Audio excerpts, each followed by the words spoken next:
રમેશભાઈ વલ્લભભાઈ ખાચરિયા. મારી વાડી જુનારો પાવટી રોડ ખાડા વિસ્તારમાં આવેલી છે.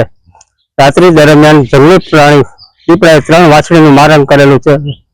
ફોરેસ્ટ વિભાગને અમે જાણ કરેલી છે તો તાત્કાલિક એને પાંજરે પૂરવા વિનંતી. આ દીપડાએ જે 3 વાછડીનું મારણ કર્યું છે, હવે તમને લોકોને ભય કેવો લાગે?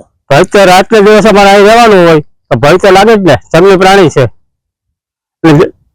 એને મારવાથી કાંઈ ન ફેર પડે. રાત્રિ દરમિયાન તમારે અહીંયા આવવું હોય તો ભય લાગશે? ભય તો લાગે જ ને સાહેબ. ભય તો અમારે રાત્રે આવે ત્યારે હાથમાં લાકડી કે એવું કઈક હથિયાર રાખવું જ પડે. કેટલા પહેલી વાર પ્રથમ વાર આ બાજુ આવ્યો કે અવારનવાર આવે છે? અવારનવાર આવે છે પણ મારે પહેલી વાર કરેલું. હવે તમારી માંગ શું છે? માંગ એ છે કે આ જંગલી પ્રાણી જેટલા સિંહ દીપડા જે હોય તે પાંજરે પૂરવા વિનંતી. કારણ કે અમારે આ વિસ્તાર છે ને આખો ઝાડીઓથી ભરેલો છે. ખારા પાટમાં જંગલી બાવર ગાંડા બાવર બધું વધારે છે એટલે રાત્રે દિવસ દીપડા એમાં લઈએ.